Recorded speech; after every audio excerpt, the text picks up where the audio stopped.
지난 시간에 이어서 spherical coordinate에서 전자기 문제를 푸는 것을 계속하겠습니다.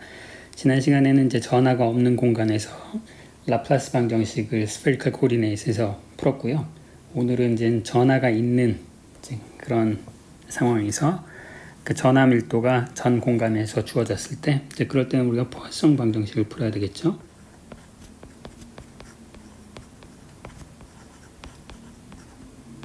자, 이 방정식을 이제 풀어야 됩니다. 그러면 우리가 이미 사실 이제 이 해는 다 알고 있죠, 그렇죠? 어떤 좌표축이 뭐 좌표계를 편의상 이렇게 잡고요. 자, 여기 이제 공간상에 이제 전하가 분포하고 있습니다. 그래서 전하의 위치를 내가 R'이라고 나타내고, 그 다음에 관찰자 이 위치를 내가 이제 R이라고 표시를 해봅시다. 그러면 쿨롱의 법칙에 따라서 R이라는 곳에서의 일렉트로스태틱 포텐셜은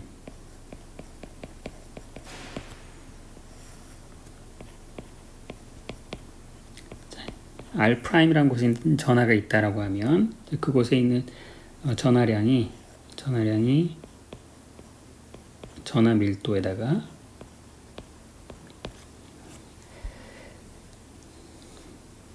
부피 단위를 곱해서 이제 그걸 전부 이제 적분하면 되는 거죠. 그러니까 이거는 이제 뭐 좌표계랑 무관하게 이미의 상황에서 우리가 다 제너럴 솔루션이 된 거죠. 자, 근데 이제 이것을 이제 구체적으로 우리가 이제 계산을 해보자 이거예요. 계산을 하려면 결국 이제 핵심이 되는 것이 요것을 지금 이제 우리가 공부하고 있는 구면 좌표계에서 어떻게 표현할 수 있는가 이제 이걸 알아봐야 되겠죠. 자, 그럼 구면 좌표계라고 하는 것은 이제 위치 벡터를 크기, 위치 벡터의 크기, 그 다음에 그 위치 벡터가 Z축과 이제 이루는 각도 세타, 그 다음에 이제 이 좌표를 XY 평면으로 정사형을 내렸을 때, 그 다음에 X축과 이제 이루는 각도, 요 세 개로 표현하는 것이 이제 구면 좌표계이죠. 자, 위치 벡터 R에 대해서 R, 세타, 파이가 있었으니까, 이제 R'에 대해서도 우리가 R', 세타 프라임, 이제 파이 프라임이라고 하는 이제 구면 좌표계가 있겠죠. 그렇죠? 자, 그럼 이제 이 위치, 거리라고 하는 것은, 이제 이 거리는 어떤 벡터의 크기는 누구냐면 자기가 자기 자신의 내적의 스퀘어 루트가 되겠죠. 그러면 이제 R 제곱 더하기 R 프라임 제곱 마이너스 2배의 R과 R 프라임의 내적. 그렇죠. 그래서 여기 2배의 R 벡터와 R 프라임 벡터의 내적이 들어갑니다. 그럼 이제 여기서 R 제곱과 R 프라임 제곱은 구면 좌표계에서 아주 자연스러운데, 이제 내적은 어떻게 되는지 한번 봅시다. 내적이라고 하는 것은 요 내적은 두 벡터의 크기 곱하기 두 벡터가 이루는 사이각이 되겠죠. 감마. 그렇죠? 사이각의 감마가 뭐냐면은 이제 요 각도가 되겠습니다. 요 각도가 감마예요. 자, 얘는 구면 좌표계로 아직 이제 R 세타 파이로 아직 연결이 주어지지 않았으니까 이제 이것을 잘 표현해 봐야 되겠죠. 구면 좌표로. 그러면 이걸 표현하는 방식은 이제 코사인 감마는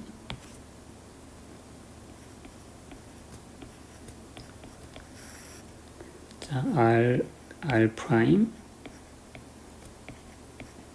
이 두 벡터의 내적을 각각의 절대값으로 나눠주면 되고요. 그러면 이제 내적을 계산하면 되는데, 내적을 계산할 때 제일 좋은 게 카티전 코디네이트에서 이 벡터의 이제 내적을 구할 수가 제일 쉽게 구할 수가 있죠, 그렇죠? R 벡터라고 하는 것은 카티전 코디네이트에서 하면은 일단 Z 성분은 R 코사인 세타가 되겠죠. 왜냐하면은 이게 이제 Z 성분인데 얘가 바로 R 코사인 세타죠. 그렇죠? 그 다음에 이제 XY 성분은 요것이 뭐냐면 R 사인 세타죠. 그렇죠? 이제 그거의 x 성분이니까 이게 r 사인 세타 거기다 코사인 세타 파이를 곱하면 되겠죠. 그래서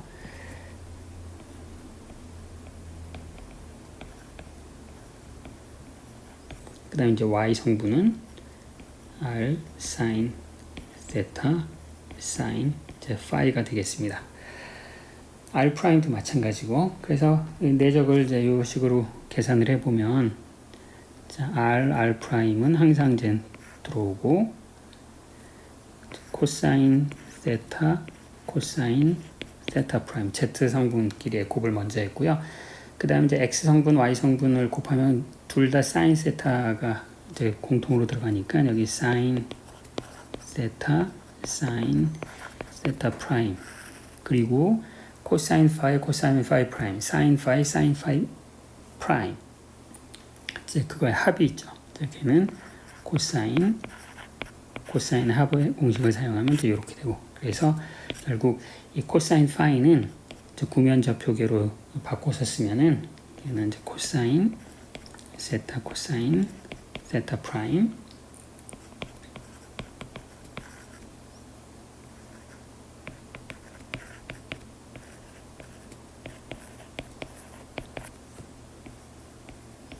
자, 이렇게 됩니다. 그렇죠? 그래서 모든 걸 이제 다 구면 좌표계로 이제 바꿔놨고, 이제 그 다음에 할 일은 뭐냐면은, 자, 이 표현식을 보시면 이제 이 거리분의 1인데 이건 계속 우리가 반복적으로 나오는 표현이죠. 이게 바로 다름 아닌 이제 르장드르 함수의 제너레이팅 펑션이죠. 자, 일단 수학적인 이제 그 백그라운드가 많이 필요해서 그런 것들을 여기다 적어가면서 설명을 드리도록 하겠습니다. 자, 르장드르 함수는, 자, 르장드르 함수의 제너레이팅 펑션이라고 하는 것은 이제 요거의 모든 L에 대해서 H의 L승 PL 코사인 감마. 자, 요게 이제 항등식이죠. 우리가 이제 이 표현식을 이용해서 학부 수리물리 그리고 앞선 시간에서 카티전 코디네이트에서 멀티플 익스펜션을 수행을 했었죠. 자, 그걸 여기다 이제 적용을 할 거예요. 자, 근데 이걸 적용하려고 보니까 뭐가 필요하냐면은 여기 보면 이제 1 더하기로 만들어야 되니까 결국 요 속에서 r 제곱을 바깥으로 빼거나 아니면 r 프라임 바깥쪽으로 빼야 되는데 그 중에 큰 것을 빼야 돼요. 바깥으로. 그래야지 나머지 이제 요것이 이제 1보다 작은 값이 될 거 아니에요. 그렇죠? 그래서 r과 r 프라임 누가 더 큰지를 이제 구별을 해야 되는데 그 간단한 노테이션으로 이제 내가 r 오른쪽 꺽쇠를 뭐라고 어떻게 약속을 할 거냐면 r과 r 프라임 중에서 큰 것을 r 오른쪽 꺽쇠, 크다 이런 뜻이고요. 그 다음에 r 왼쪽 꺽쇠를 둘 중에 작은 것으로 나타내도록 해봅시다. 그러면 이제 이걸 이용하면 비교적 쉽게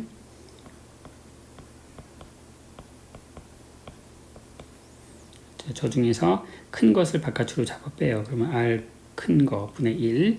그 나머지는 이제 르장드르 폴리노미알의 제너레이팅 펑션이 그대로 됐죠. 그렇죠?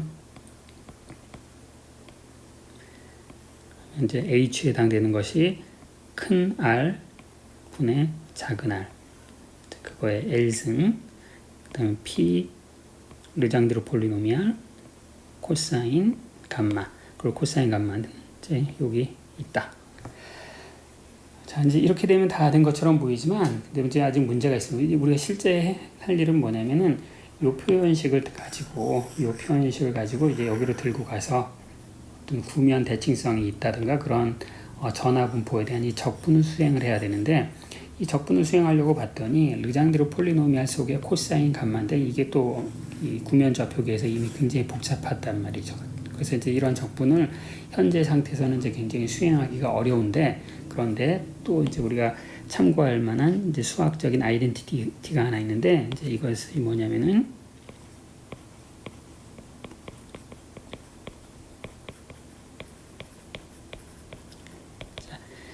어디션 시어렘이라고 부르는 건데, 일단 쓰고 제가 이거는 이제 증명은 하진 않을 거예요. 증명은 하지 않고 그 대신 이게 말이 그냥 충분히 잘 되겠구나. 그 정도를 이제 이해하는 선에서 넘어가려고 해요.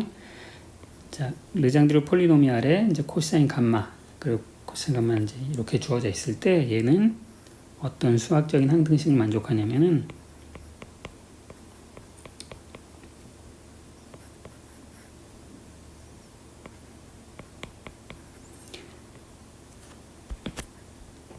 마이너스 L에서 L까지 썸메이션에 spherical harmonics 세타 파이에 대한 spherical harmonics 세타 프라임 파이 프라임에 대한 spherical harmonics에다가 세타 파이에 대한 spherical harmonics 두 개를 같은 인덱스에서 곱하고 얘네들을 전부 다 합하면 된다. 이제 이런 수학적인 아이덴티티를 이제 사용을 할 거예요. 자, 이건 이제 여러분들이 양자역학의 앵귤러 모멘텀 파트나 아니면 이제 잭슨 책이나 이제 이런 데 보면 유도하는 게 나오는데 제가 이제 수업 시간에 유도는 하지 않고 이게 그냥 여러분들이 기억하는 데 이제 도움이 되도록 그냥 말로만 이제 설명을 한번 해보도록 하겠습니다. 자, 이 르장드르 폴리노미알이라고 하는 것은 르장드르 폴리노미알 코사인 세타라고 하는 것은 이런 이제 스페리컬 하모닉스 가운데 그 m 값이 0인 그런 함수에 비례했었죠. m이 0이니까 사실 이제 파이의 의존성은 없고요. 그 다음에 이제 이게 이 르장드르 폴리노미알이라고 하는 게 라플라스 방정식의 앵귤러 파트의 솔루션이 된다. 이게 지난 시간에 이제 설명을 드렸고요. 그 다음에 또 이제 양자역학에서는 이게 어떤 방식으로 쓰이냐면 라플라스치안의 앵귤러 파트가 다름 아닌 앵귤러 모멘텀에 해당되고 따라서 이 스페리컬 하모닉스라고 하는 것은 양자역학적으로 얘기하면 앵귤러 모멘텀의 크기가 L이고 그 다음에 앵귤러 모멘텀의 그 Z 방향 성분의 퀀텀 넘버가 M인 그런 이제 웨이브 펑션의 역할을 해요. 웨이브 펑션. 자, 그렇다면은 자, 우선 요거를 한번 생각해 봅시다. 이건 뭐냐? 그럼 이제 PL이니까 뭔가 그 앵귤러 이 양자역학적으로 생각하면 이 자체가 어떤 웨이브 펑션이죠. 웨이브 펑션이 어떤 웨이브 펑션이냐면 코사인 감마란 말이지. 코사인 감마니까 마치 요 축이 이 축을 어떤 가상의 Z축으로 삼고 있는 그러한 좌표계에서의 앵귤러 모멘텀 크기가 L이고 그 다음에 여기 요 축 성분으로 이 축 성분을 뭐 Z 이렇게 할까요? 자, 그 성분의 그 컴포넌트가 0인 그런 웨이브 펑션에 해당돼요. 웨이브 펑션. 그런데 YLM 세타 파이는 뭐예요? 이 축을 Z 방향으로 했을 때의 앵귤러 모멘텀 그 아이겐 스테이트이죠. 그런데 이 축과 이 축에서 쓴 내가 웨이브 펑션과 이 축에서 쓴 웨이브 펑션을 비교하려면 어떻게 하면 되겠습니까? 이 R 프라임 축을 Z 축만큼 회전 이동시키면 되겠죠. 그렇죠? 그럼 이제 얘를 Z 축 방향으로 회전 이동시킨다고 생각해 봅시다. 그럼 뭐가 나올까? 여러분 이제 양자역학에서 회전 이동을 시킨다라고 하는 것은 앵귤러 모멘텀 오퍼레이터를 적당하게 막 그 로테이션 매트릭스를 이제 작용을 하는 거잖아요. 그러면 앵귤러 그렇게 회전 이동을 하면 회전 이동을 할 때 L 값은 변하지가 않죠. 앵귤러 모멘텀 절대값은 변하지 않아요. 그래서 요 L이 여기 그대로 L이 남아 있고요. 여기. 근데 Z축이 바뀌었으니까 Z축 방향의 앵귤러 모멘텀 0이었지만 새로운 Z축에서는 앵귤러 모멘텀 0이 아닌 게 막 생겨나겠죠. 그렇죠? 따라서 일반적으로 얘는 그 우리가 그냥 정상적인 그 축에서의 앵귤러 모멘텀이 L인 그러한 웨이브 펑션의 리니어 컨비네이션이 될 거예요. 그래서 서로 다른 M에 대해서 그래서 모든 M에 대해서 합해주고 그 다음에 앞에 이제 개수를 이제 달아주면 되겠죠. 그 개수가 하필이면은 여전히 스페리컬 하모닉스가 된다. 라고 하는 것이 이제 어디션 티어렘이 되겠어요.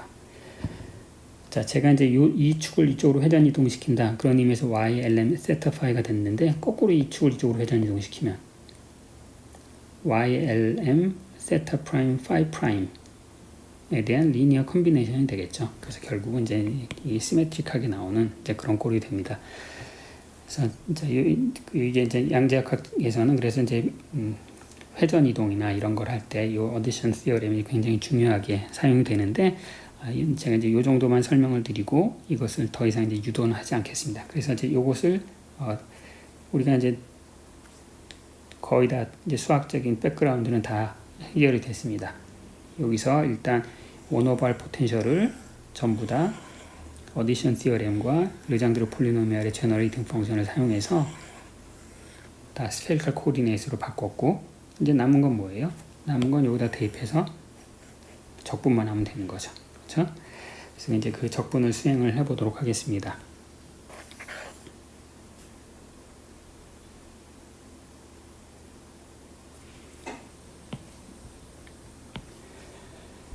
자, 그 적분을 수행을 하면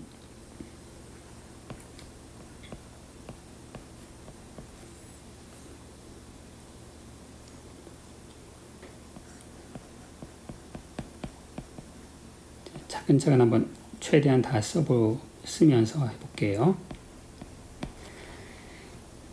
자, 여기 이제 이게 있고요. 그 다음 이제 원오버 R 포텐셜이 있었죠. 이제 원오버 R 포텐셜은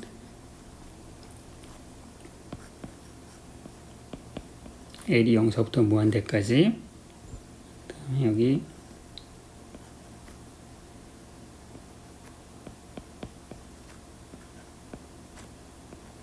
있었고, 그 다음에 이제 여기에 르장드르 폴리노미알이 있었는데, 그 르장드르 폴리노미알을 어디션 티어렘을 사용해서 전개를 하면은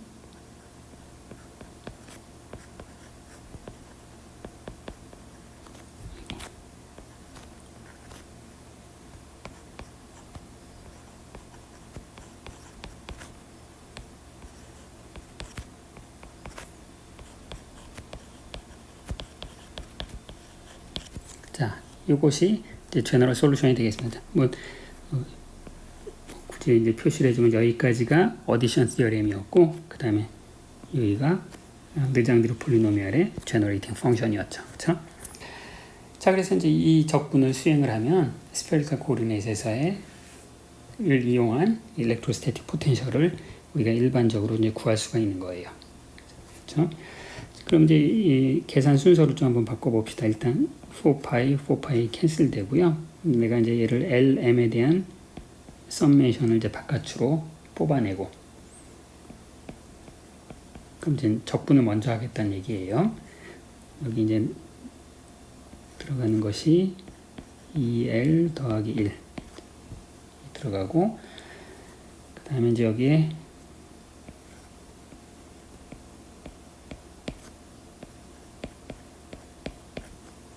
여기 있고,